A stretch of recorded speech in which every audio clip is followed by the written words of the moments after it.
Qu'est-ce que le syndrome de l'aliénation parentale et comment l'éviter?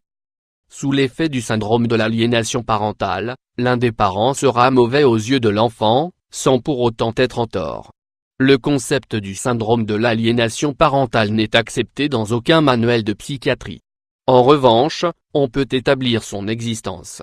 De nombreux couples restent ensemble en prenant l'excuse selon laquelle les enfants ont besoin d'une famille unie ou parce qu'ils dépendent tellement l'un de l'autre qu'ils essaient d'abord tout, avant d'affronter la décision finale. Mais lorsqu'il y a des enfants au milieu, la solution au problème du couple devrait être rapide et la moins compliquée possible en essayant de couper court, sans blesser personne. En finir avec la relation de couple en cherchant ainsi la fin des problèmes entre les deux partenaires ne signifie pas jeter l'éponge, mais plutôt, qu'en tant que parents, nous pensons à ce qui sera le mieux pour nos enfants.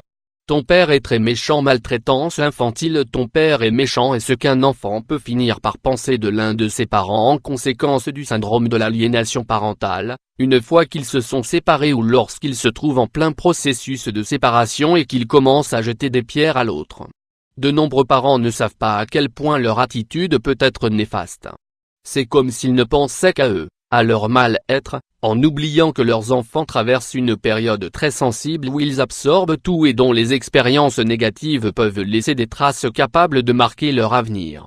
Au moment où l'un des parents dit à l'enfant « ton père est très méchant », par exemple, il cultivera le syndrome de l'aliénation parentale. En conséquence, l'enfant n'aura plus confiance en son père, se comportera de manière injuste avec lui et pourra même arriver à le mépriser. Alors qu'en réalité, son père ne lui aura rien fait de mal. Si ce même parent parle également mal de son ex-partenaire, il est possible que l'enfant affronte un va-et-vient d'émotions qu'il ne saura pas gérer. Dans ce cas, il n'aura plus confiance en l'autre parent. Et ainsi, la confiance de l'enfant changera de bord à mesure que les parents le convaincront du contraire. Éviter le syndrome de l'aliénation parentale. Éviter le syndrome de l'aliénation parentale. Le syndrome de l'aliénation parentale peut provoquer un manque d'assurance chez l'enfant, une méfiance qui amènera surtout à ce qu'il perde tout respect pour ses parents. De plus, il peut devenir susceptible face aux opinions des autres et il aura tendance à se laisser influencer. Ceci est dû à la baisse d'estime de soi qu'aura provoqué une expérience aussi douloureuse que celle-ci, en pleine enfance. C'est pourquoi, il est nécessaire d'éviter les comportements qui amènent à ce syndrome. En évitant ces comportements, vous éviterez également des blessures qui pourraient marquer l'avenir de l'enfant. Voici certains de ces comportements: parler mal de l'autre parent en présence des enfants.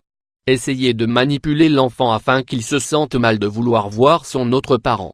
Accepter et applaudir tous les mots ou attitudes allant contre l'autre parent. Parler de séparation sans entrer dans les détails. Dans ces cas-là, il est fondamental de ne pas utiliser les enfants pour se sentir soutenus ou pour être cruel avec l'autre parent.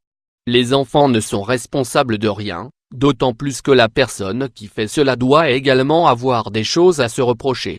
Être honnête et sincère avec les plus petits. Être honnête et sincère avec les plus petits. Il est nécessaire de parler de la séparation avec les plus petits. De nombreux parents croient, faussement, que leurs enfants ne comprendront pas la gravité de la situation parce qu'ils sont petits. C'est la raison pour laquelle il faut utiliser un langage simple et répondre clairement à toutes leurs questions. Le plus important c'est que l'enfant sache ce qu'il s'est passé et pourquoi, sinon il se sentira perdu et ne comprendra rien. Et l'enfant doit comprendre qu'une séparation est quelque chose de naturel, que rien ne change parce que ses parents se sont séparés, car ils l'aimeront toujours autant. Tout cela aidera beaucoup l'enfant et évitera qu'il ne se sente triste ou pas à sa place par rapport à la séparation de ses parents.